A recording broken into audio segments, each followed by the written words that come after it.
Bueno, continuamos las actividades, vamos con la actividad número 8. La actividad 8 es historia natural de la enfermedad, ¿sí?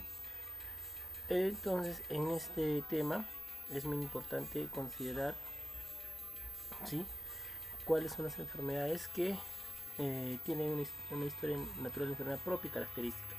Entonces, ¿cuál es el concepto de definición?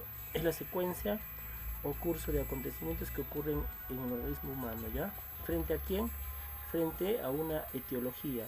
Esa etiología es la causa, ¿ya?, que nos ocasiona una enfermedad.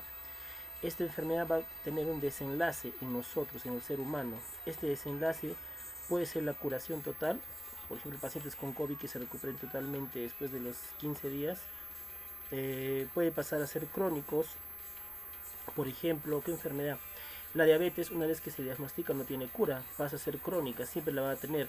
Lo que se hace es controlar la glucosa, ¿verdad? Mejor dicho, la diabetes.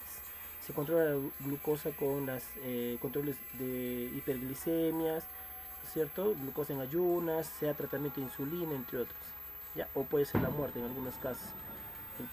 El COVID nos ocasiona muertes actualmente, sí nos ocasiona muertes, ¿no? No solo el COVID, los diferentes tipos de enfermedades, y no son enfermedades, también accidentes de tránsito, como ya mencionó antes, que ocasionaron el 2.2% de las muertes en el mundo, ¿sí? Ok, rápidamente vamos a los periodos de la historia natural de la enfermedad, ¿sí?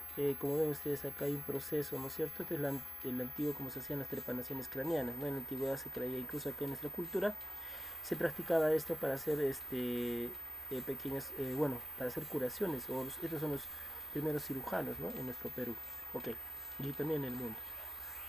Periodo de la historia natural de la enfermedad. Periodo prepatogénico o de susceptibilidad, ¿ya? Al decir prepatogénico, pre significa antes, pato significa enfermedad, antes de la enfermedad, o susceptibilidad. Susceptibilidad es obviamente una persona que se predispone a que sufra alguna enfermedad, ¿ya? Son todos los inicios previos, son todos los previos a la enfermedad. Tenemos procesos diferentes, procesos del ambiente físico, del ambiente biológico, social y el proceso entre la gente, hospedero y ambiente, que vendría a ser la triada epidemiológica, ¿sí? Obviamente que todas las enfermedades no tienen algunos o no todos tienen todos los procesos, puede variar, ¿ok? Cambios climáticos, radiaciones, humedad, temperatura. Obviamente cambios climáticos como el frío, que ahora está haciendo mucho más frío que antes, obviamente nos puede ocasionar lo que son las infecciones respiratorias, ¿no?, como la neumonía, el propio coronavirus, entre otras infecciones respiratorias. Las radiaciones, si ustedes se exponen a los rayos solares sin protección solar entre las 9 y las 4 de la tarde, puede ocasionar daños en su piel y a posterior ocasionarles lo que es el cáncer de piel, ¿no?, entre el melanoma o carcinoma. ¿Listo? Ok, proceso del ambiente biológico, presencia de vectores, reservorios, hospederos intermediarios. Aquí en el agente biológico, por ejemplo, tenemos el cerdo, que puede almacenar un tipo de parásito, ya que puede pasar a través de nosotros si lo consumimos, ¿no es cierto? Entonces ellos serían los hospederos intermediarios. Ellos no hacen la enfermedad, solamente sirven de reservorio, de pase para que llegue hacia nosotros, a los seres humanos. Presencia de vectores tenemos en la parte del norte, ¿no es cierto? Por ejemplo, los mosquitos transmisores de enfermedades como el dengue, chikungunya, zika, entre otros, ¿sí? Ok. Procesos del ambiente social, conflictos laborales, económicos, conflictos sociales, las migraciones, obviamente son factores de riesgo predisponentes para que las personas sufran enfermedades, ¿no? Si tienen condiciones laborales, que sean excesivas o que sean no equitativas con sus horas de descanso, obviamente la persona va a tener serias consecuencias, desde el estrés laboral hasta otro tipo de lesiones o daño a su salud, ¿sí? Esta es la tríada, ustedes saben, la tríada epidemiológica, ¿no es cierto? Es la relación entre los tres componentes de cualquier enfermedad. También, si se rompe ese equilibrio, obviamente se produce enfermedad, ¿ok? Ese sería el periodo prepatogénico. Es el periodo patogénico. El periodo patogénico se inicia con la reacción del hospedero, ¿sí?, del hospedero ante cualquier tipo de injuria. La reacción de nosotros ante una injuria. Injuria significa daño, ¿ya?, que va a provocar el inicio de la enfermedad. Acá el periodo patogénico, pato significa enfermedad, ya está el proceso de la enfermedad establecido, ¿sí? Entonces, tiene tres etapas, que son la etapa preclínica, la etapa clínica y la etapa de resolución, ¿sí? Esas son las tres etapas de la etapa del periodo patogénico. No confundirse con el prepatogénico. En la etapa preclínica es la que se da cambios tisulares, o sea, cambios en los tejidos. Nosotros sabemos que el tejido es la reunión o agrupación de células que cumplen una función determinada, ¿ya? También ver efectos bioquímicos y fisiológicos, ¿ya? Entonces, estos en la etapa preclínica la persona no tiene signos y síntomas característicos. Entonces, ¿cómo detectan una enfermedad? Mediante exámenes de laboratorio, ¿ya? Por ejemplo, si de repente yo no sé que tengo coronavirus, pero me hago un despistaje, ustedes saben que hay muchos asintomáticos. Se hacen la prueba rápido, la prueba molecular y les encuentran positivo. Entonces estaba en una etapa preclínica, ¿ya? Por ejemplo, si me hago un descarte de la diabetes, una glucosa en ayunas, pero yo no tenía ningún signo ni síntoma. ¿En qué etapa estaba? En la etapa preclínica. O sea, tenía ya la enfermedad, pero no tenían signos y síntomas, ¿ya? O sea, existía cambios en las células, cambios tisulares, bioquímicos y fisiológicos, pero no manifestaban signos y síntomas, solamente laboratorialmente, mediante exámenes de laboratorio, ¿ya?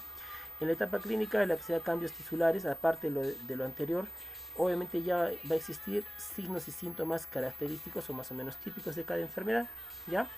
Entonces, esta enfermedad puede pasar dos cosas, o puede ser que la persona se cure ya sin secuela alguna, y puede ser que la persona pase una fase crónica, que se cure. Por ejemplo, un resfriado normal, la persona se hace signos, síntomas y se recupera, ¿sí?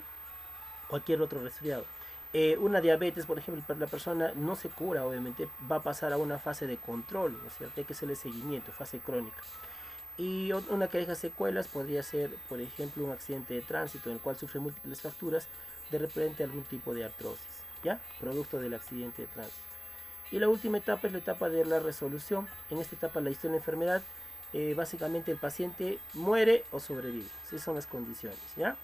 Ahora, sobrevives, puede ser que se recupere completamente o que tenga algún tipo de secuela.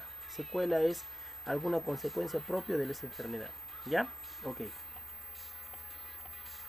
Esta es la etapa de resolución. Ventajas, uso de la historia de la enfermedad. Primero ordena los conocimientos existentes sobre el proceso, ¿verdad? Nos ordena conocer una enfermedad, como sea de inicio a fin. Promueve los hallazgos mediante la investigación. Claro, nosotros mediante la investigación podemos conocer cuáles son los signos y síntomas, cómo se comporta el virus, el parásito o el microorganismo que estamos estudiando. Identifica problemas relevantes, obviamente porque nosotros mediante esta identificación de problemas relevantes podemos saber qué medidas debemos tomar. En el coronavirus, por ejemplo, sabemos que es de alto contagio, entonces el aislamiento social o las medidas de higiene, bioseguridad son muy importantes, ¿no es cierto?, para poder evitar contagiarse. Permite el conocimiento de medidas correctivas, obviamente, en el momento oportuno. Permite al médico tomar precauciones necesarias en el trato al paciente y familiares. También, obviamente, porque nosotros podemos, obviamente, prevenir, hacer prevención primaria, ¿sí? O una prevención secundaria.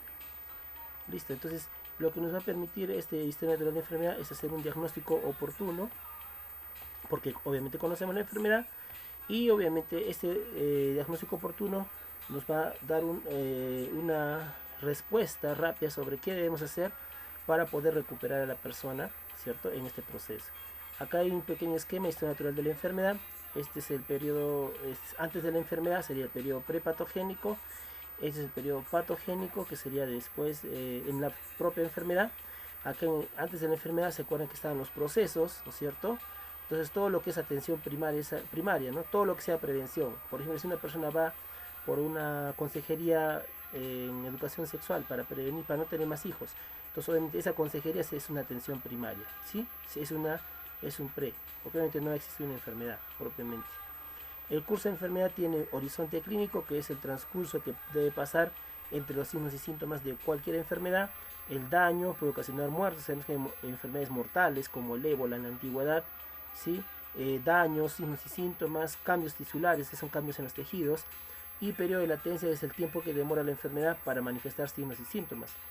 Todo este periodo patogénico se basa en básicamente un diagnóstico precoz, un tratamiento inmediato, una limitación del daño y una rehabilitación. Estos dos, en diagnóstico y limitación del daño, sería una prevención secundaria y la rehabilitación sería una prevención terciaria. ¿Listo? Eso sería entonces todo el tema sobre historia natural de la enfermedad, muy importante tema de la epidemiología.